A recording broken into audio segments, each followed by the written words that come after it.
எல்லோரும் எப்படி இருக்கீங்க? இப்போ பைனாப்பிள் வச்சு கொழக்கட்டை எப்படி செய்யலான்னு பார்க்கலாம். அதுக்கு ஒரு தேங்காய் எடுத்துக்கோங்க. அதை துண்டு துண்டாக வெட்டிட்டு நல்லா கழுவிட்டு அதை மிக்சியில் போட்டு ஒரு சுற்று சுற்றி எடுத்துக்கோங்க. இது விருந்தாரம் ஆச்சி சமையல் தமிழ். இது சப்ஸ்கிரைப் பண்ணுங்கள், லைக்ஸ் கொடுங்க, நன்றி.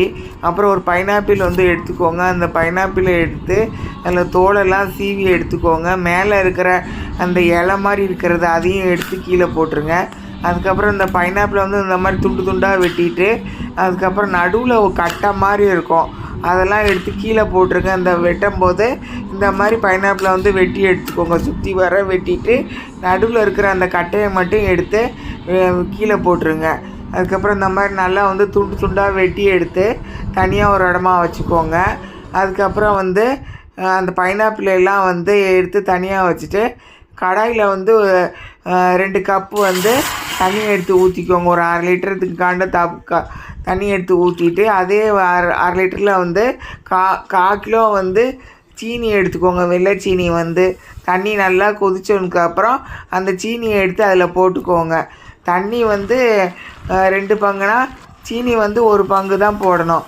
அதுக்கப்புறம் நல்லா அந்த சீனியெல்லாம் நல்லா கரைஞ்சதுக்கப்புறம் அந்த பைனாப்பிளை எடுத்து அதில் போட்டுட்டு அதை நல்லா கிண்டுன்னு கிண்டி கேஸ் ஃப்ளேம் சிம்மில் வச்சு கிண்டி எடுத்துக்கோங்க. அதுக்கப்புறம் வேறு ஒரு பேனில் ஒரு 1/2 லிட்டர் தண்ணி எடுத்து ஊற்றிக்கோங்க. மெஷரிங் கப்பில் 2 கப் பச்சரிசி மாவு எடுத்து அந்த தண்ணியில் போட்டுக்கிட்டு அதை நல்லா உப்பு 1 ஸ்பூன் 2 ஸ்பூன் போட்டுக்கோங்க 2 மெஷரிங் கப்னால். அதுக்கப்புறம் நல்லா கிண்டுன்னு கிண்டி எடுத்துக்கோங்க. நல்லா சுருளை கிண்டி எடுத்துகிட்டு அதுக்கப்புறம் தனியாக அந்த கிணத்தை வச்சு சட்டியை வச்சுட்டு அந்த கொஞ்சம் ஆறினோடனே அதுக்கப்புறம் உருண்டையாக எடுத்து தனியாக அப்படி பிடிச்சி வச்சுக்கோங்க. வாழை இலை ஒரு இலை எடுத்து சின்ன சின்னதாக துண்டு துண்டாக வெட்டி எடுத்துக்கிட்டு அதில் அந்த உருண்டையாக பிடிச்சதை வச்சு விரலால் அந்த மாதிரி அமுக்கி எடுத்துக்கோங்க.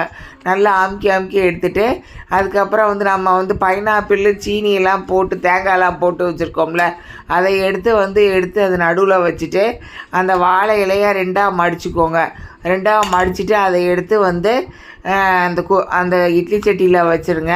எல்லா இதையும் வாழை இலையில் வச்சு இந்த மாதிரி அமுக்கி எடுத்துகிட்டு எல்லா இதையும் இட்லி தட்டில் எடுத்து வச்சுருக்கோங்க.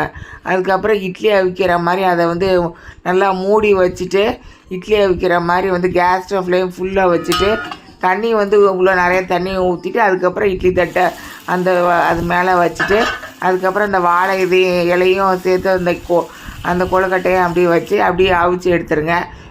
குச்சை வச்சு குத்தி பாருங்கள், நல்லா இருந்துச்சுன்னா வெந்துருச்சு.